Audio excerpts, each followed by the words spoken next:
जय जिनेन्द्र। हमारी समयसार की यात्रा महाराष्ट्र के पुणे शहर में पहुंचती है, जहां से हमारे साथ जुड़ी है आदरणीय राजश्री शाह जी। आप 69 इयर्स के हैं और आप एक कुशल गृहिणी हैं। नियमित देव दर्शन, पूजा पाठ से निवृत्त होकर आप अपना ज्यादा से ज्यादा समय जिनवानी माँ के चरणों में व्यतीत करते हैं। आपकी दिनचर्या बहुत ही सुंदर है, क्योंकि आप एक धार्मिक परिवार से संबंध रखती हैं। जिनवानी को सुनना, मिलना, यह तो हमारे पुण्य का उदय है, लेकिन जिनवानी को अंदर में बैठाना यह पुरुषार्थ का कार्य है। मिथ्यात्व रूपी जाल को ढीला करने के लिए निरंतर ज्ञानाभ्यास में आप लगी रहती हैं। आपका समय सार यात्रा में हार्दिक स्वागत है। आज आप सर्व विशुद्ध ज्ञान अधिकार गाथा 356 से गाथा 372 पर प्रकाश डालेंगे। आपका विषय है नास्ति सर्वोपि संबंध। आपके विचार सुनने के लिए हम उत्सुक हैं। ओवर टू राष्ट्रीय शाह जी।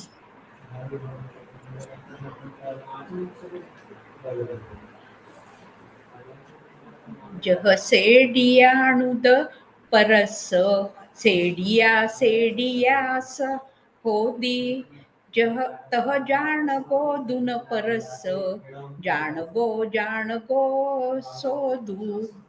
जो जिसका होता है वही उसका होता है। 356 से 372 तक गाथाओं में उदाहरण के माध्यम से बताया कि दीवार अलग है, चूना अलग है, जैसे सेटिका और कलई अलग अलग है। बहुत सरल तरीके से इन गाथाओं में ज्ञेय न्यायिक संबंध का निषेध किया है और कहा कि चूना अपने स्वभाव से दीवार को सफेद करता है, वैसे ही आत्मा अपने स्वभाव से परद्रव्य को जानता है। ये कथन व्यवहार का है। आगे इन गाथाओं में कहा कि कलई कलई को सफेद करती है। यह भी भेद रूप व्यवहार है, क्योंकि दो कलई तो है नहीं। उसी प्रकार आत्मा आत्मा को जानता है, यह कहना भी व्यवहार है। यहाँ दो आत्मा तो है नहीं, इसलिए यह भेद रूप व्यवहार है। इसलिए आत्मा का परद्रव्य के साथ दृश्य दर्शक और वाच्यवाचक संबंध व्यवहार से कहा जाता है। जो जिसमें होता है वह उसका घात होने पर नष्ट होता है, अर्थात आधार का घात होने पर आधेय का घात हो जाता है। 366 से 369 इन गाथाओं में कहा कि आत्मा के दर्शन ज्ञान चारित्र ये चेतन गुण अचेतन विषयों में, अचेतन कर्मों में, अचेतन काय में नहीं है। साथ में यह भी बताया कि इनमें आधार आधेय संबंध नहीं है। उदाहरण घट और दीपक का दिया है। घट के नष्ट होने पर दीपक नष्ट नहीं होता, क्योंकि ये दोनों एक दूसरे के आधार से नहीं रहते। उसी प्रकार देहादि नष्ट होने पर आत्मा के दर्शन ज्ञान चारित्र नष्ट नहीं होते, और आत्मा के दर्शन ज्ञान चारित्र नष्ट होने पर देहादि का संयोग नष्ट नहीं होता। 370 से 371 इन गाथा में कहा कि राग द्वेष मोहादि भाव न तो सम्यक दृष्टि आत्मा में है, न जड़ विषयों में है। ये तो अज्ञानी जीव के परिणाम है। गाथा 372 में कहा कि अन्य द्रव्य से अन्य द्रव्यों के गुणों की उत्पत्ति नहीं होती। सब द्रव्य अपने अपने स्वभाव से उत्पन्न होते हैं। यहाँ कुमार घड़े का उदाहरण दिया है। यदि कुमार ने घड़े को बनाया तो घड़ा कुम्हार रूप हो जाना चाहिए, परंतु ऐसा तो होता नहीं। मिट्टी स्वयं अपने स्वभाव का उल्लंघन नहीं करती और स्वयं ही घटभाव रूप उत्पन्न होती है। उसी प्रकार जीव में उत्पन्न होने वाले रागादि भाव अपने उपादान रूप चेतन आत्मा का ही कार्य है, चेतन रूप ही है। इसीलिए राग द्वेष होने पर हम परद्रव्य पर कोप क्यों करें? आत्मा में अनंत शक्तियां है।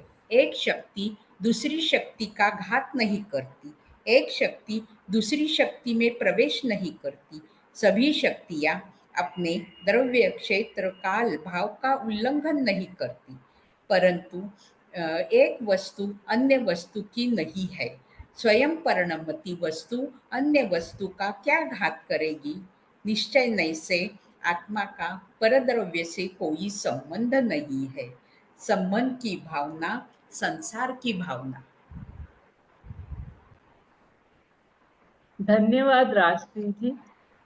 आप इसी तरह आत्म आराधना करते हुए आपको शुद्धात्मा की प्राप्ति हो, ऐसी हमारी मंगल कामना है आपके लिए। हम सबका एक प्रश्न रहता है, कोमा में ज्ञान का क्या हुआ? आज राष्ट्री जी, जब आपने आधार आधेय संबंध की अभिन्नता बताई तो इस शंका का सटीक निवारण हुआ। कोमा का आधार आधेय तो इस पुद्गलमयी जड़ शरीर से है, आत्मा तो कोमा में गया ही नहीं।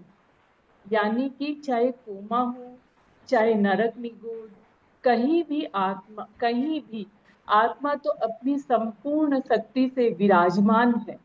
उसके ज्ञान दर्शन आदि गुण नष्ट नहीं होते। शरीर का कोमा तो तेरे अपराध को बता रहा है। इस जगत में सबसे महिमावान अचिंत्य शक्ति का धारक, सबको जानने वाला होकर भी तूने जड़ पदार्थों की महिमा की और ज्ञान का तिरस्कार किया, ये उसका फल है। इसी कारण पूर्ण ज्ञान स्वभावी होते हुए भी कोमा में अंश मात्र निगोदिया के समान ज्ञान व्यक्त है। तू अज्ञान का चश्मा उतार और ज्ञान का चश्मा लगा।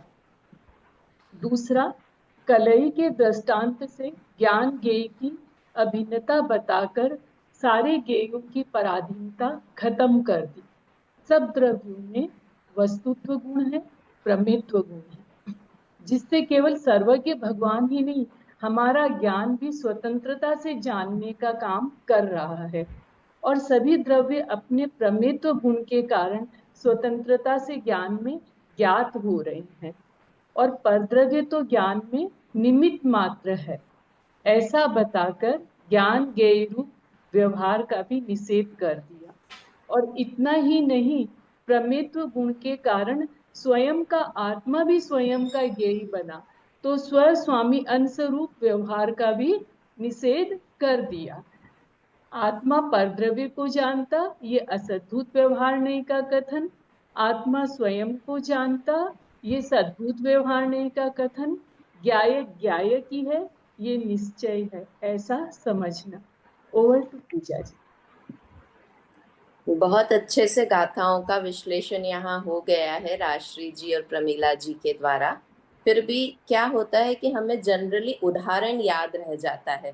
कलई का उदाहरण दिया है, कलई का उदाहरण दिया है, बड़ा फेमस हो गया कलई का उदाहरण, पर उसके सिद्धांत तक हम पहुंच ही नहीं पाते हैं, है ना।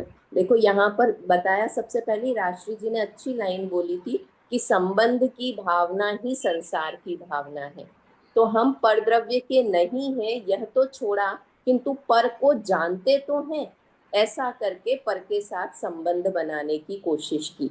तो यहाँ पर को जानने रूप संबंध भी मेरा पर के साथ नहीं है, ऐसा कहा। मोटे तौर पर गाथाओं पे लगता है कि कलई की दीवार नहीं है, दीवार की कलई नहीं है, ऐसा ही परद्रव्य मेरा नहीं है।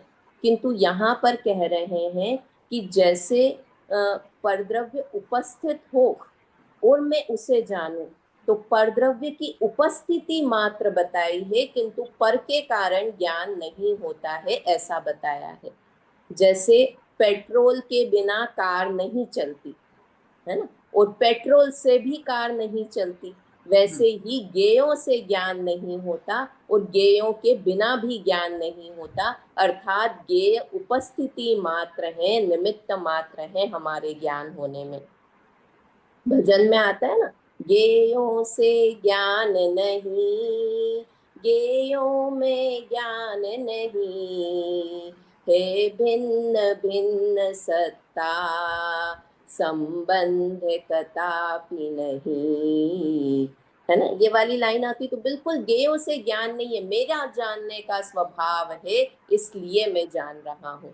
हम ये कई बार कह देते हैं कि एक तीन लोक है, ऐसे अनंत तीन लोक हो तो आत्मा उन्हें भी जान ले, तो ये तो गेयों की पराधीनता हो गई।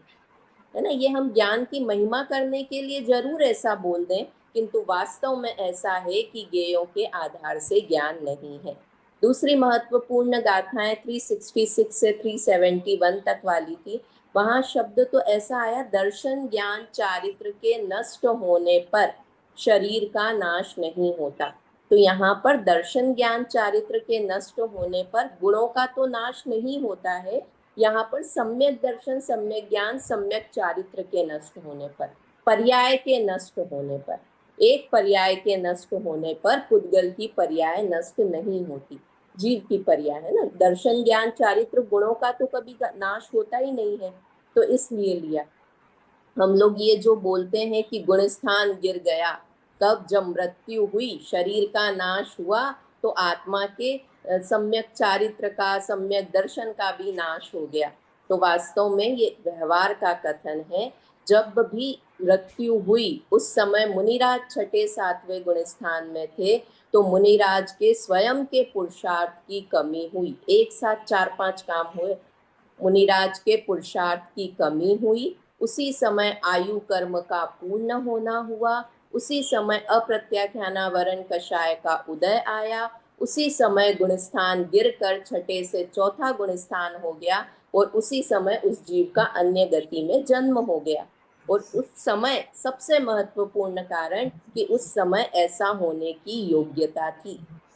है ना, पुरुषार्थ कम हुआ ये भी कहते हैं, किंतु वास्तव में विचार करने योग्य यह है कि उस समय ये सारे संयोग मिलने की योग्यता थी, पर्याय की ऐसी योग्यता थी, इसलिए ऐसा कार्य हुआ। मतलब कितना निर्भर करने की बात है यहाँ पर कि बिल्कुल मेरे कारण से गुणस्थान नहीं गिरा। है ना, शरीर का नाश होने पे तो बहुत ही स्थूल कथन है कि शरीर का कुछ आत्मा के गुणों के साथ संबंध है, बहुत बहुत स्थूल कथन है ना। इस तरह अच्छी चर्चा है, फिर से इन गाथाओं को पढ़िएगा, समझिएगा, बहुत अच्छे भाव इन गाथाओं में है।